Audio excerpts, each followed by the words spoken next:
홀로 서 있을 때 다시 보이지 아니하는지라. 열왕기하 2장 12절. 하나님께서 당신에게 엘리야 선지자와 같은 믿음의 사람을 보내주셨다면 그를 의지하는 것은 당연합니다.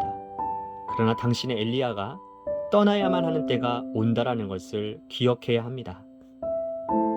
이제 하나님께서 의도하지 않으시기 때문에 엘리야가 더 이상 당신의 인도자와 지도자가 될 수 없을 때 당신은 말합니다. 나는 엘리야 없이는 갈 수가 없어요. 그러나 하나님께서는 당신이 가야 한다고 말씀하십니다. 요단에서 홀로 서 있음. 요단은 아무도 당신과 사귀는 사람이 없고 당신 대신에 책임을 질 사람도 없는 고독한 장소를 의미합니다. 이제 당신은 당신이 엘리야와 있을 때 배운 것을 시험받아야 합니다. 당신은 엘리야와 함께 여러 번 요단을 지나다녔습니다. 그러나 지금 당신은 홀로 요단을 건너야 합니다.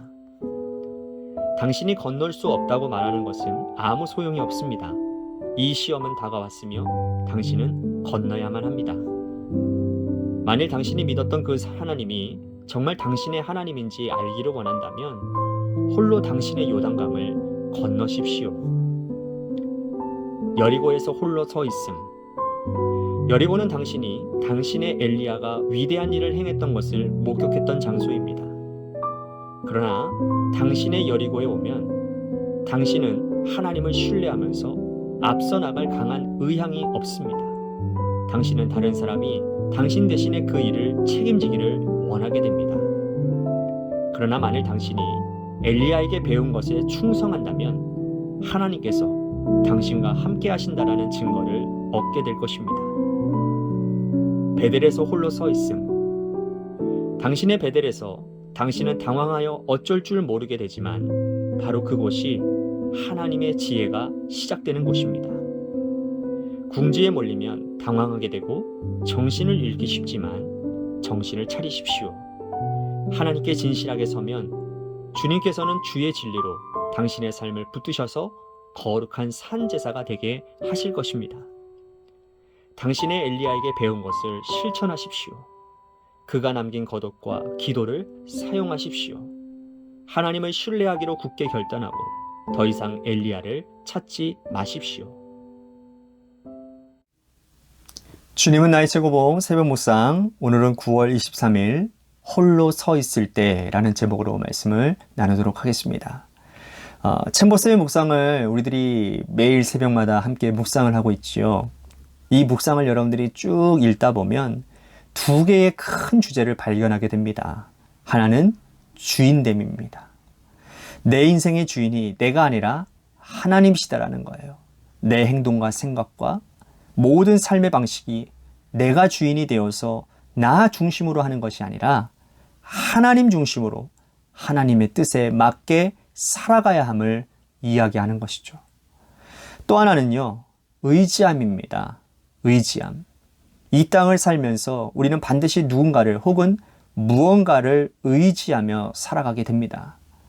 신앙인 된 우리가 의지해야 될 대상은 오직 하나님 한 분이시잖아요.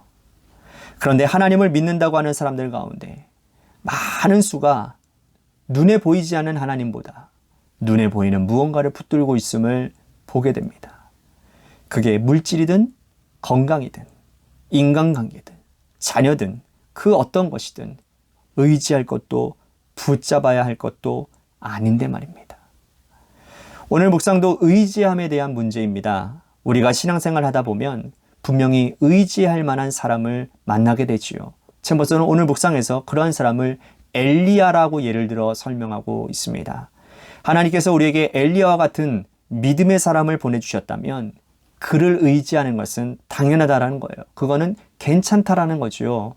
그러나 당신의 엘리야가 떠나야만 하는 때가 온다라는 것을 기억해야 한다라는 겁니다. 그때 우리의 모습이 어떠하냐라는 거예요. 하나님을 의지하며 올바른 신앙의 길을 걷는 사람은 비록 내가 의지하던 믿음의 사람이 없다고 해도 우리가 가야 될 신앙의 길, 믿음의 길을 묵묵히 걸어갑니다. 그러나 하나님보다 사람을 더 의지하면 가야 할 믿음의 길을 가지 못하고 방황하고 헤매게 됩니다. 그래서는 안 된다라는 거죠. 오늘 묵상의 본문인 열왕기하 2장은 엘리야가 하늘로 올라가기 전에 엘리사와 함께 새 지역을 방문하는 내용이 나옵니다. 엘리사는 스승인 엘리야와 함께 베델과 여리고를 방문하고 요단을 함께 건너갑니다. 요단을 건넌 후에 엘리야는 하늘로 올라가고 엘리사는 혼자 요단을 건너와야 합니다. 그때 엘리사는 엘리야가 그랬던 것처럼 옷을 가지고 그 물을 요단강을 칩니다. 그러자 엘리야를 통해 역사하셨던 하나님께서 동일하게 역사하셔서 물을 갈라주십니다. 엘리사는 엘리야를 의지한 것이 아니라 엘리야의 하나님, 곧 자기의 하나님을 의지했다라는 것입니다. 우리의 신앙생활도 그렇습니다. 누군가 의지할 만한 사람과 함께 사역을 하다가 비록 그 사람이 이러한저러한 사정으로 그만둔다고 할지라도 우리가 해야 할 일은, 감당해야 할 사역은 끝까지 계속해야 합니다. 그것이 바로 하나님을 믿고 의지하는 사람의 삶의 모습인 것입니다. 제머스는 오늘 묵상을 세 지병을 나누어서 이야기를 하는데요. 첫 번째, 요단 부분 마지막에서 이런 말을 합니다. 만일 당신이 믿었던 그 하나님이 정말로 당신의 하나님인지를 알기 원한다면 홀로 당신이 요단강을 건너라고요. 사람을 믿고 의지했는지 아니면 정말 하나님 믿고 의지했는지를 알아보려면 내가 감당해야 할 그 사명을 끝까지 홀로 감당하라는 말입니다. 주님 의지해서 말이에요. 두 번째 지명 여리고를 챔버스는 당신의 엘리야가 위대한 일을 행했던 것을 목격했던 장소라고 말을 합니다. 그러다 보니 그곳에서는 하나님을 신뢰하면서 앞서 나갈 강한 의향이 없다라는 거예요. 다른 사람이 당신 대신에 그 일을 책임지기를 원한다라는 거고요.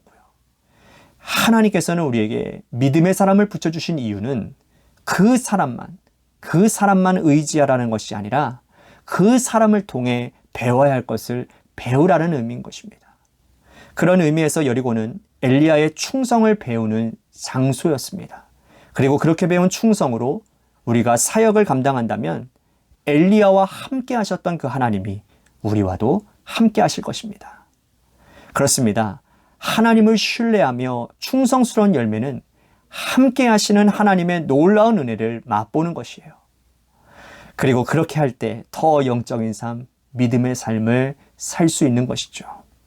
마지막 장소 베델에 대해서 챔버스는 이렇게 말을 합니다.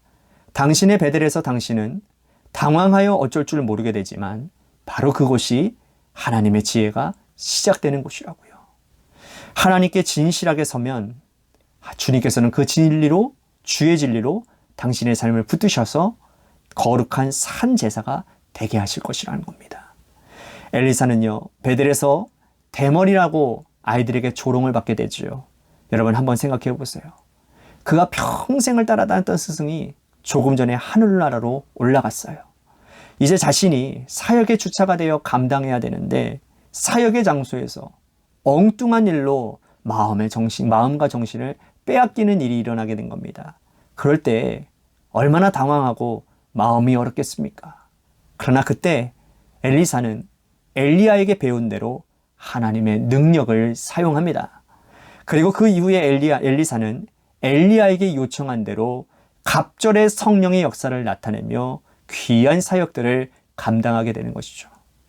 여러분, 우리가 의지해야 될 분은 오직 하나님 한 분입니다. 우리는 그분의 일을 하는 것이고 그분으로 인해 능력과 역사가 나타나는 것입니다. 바라기는 여러분들의 모든 삶의 영역과 사역의 영역에서 온전히 주님만 의지하시기를 바랍니다. 믿음의 선배들이 보여준 신앙의 모범을 여러분들의 것으로 삼으시고 의지하는 하나님만 하시기를 바랍니다. 그래서 하나님의 놀라운 은혜와 역사 가운데 귀한 사명, 귀한 사역 잘 감당하시는 여러분들 모두가 되시기를 주님의 이름으로 간절히 축복하겠습니다. 아멘.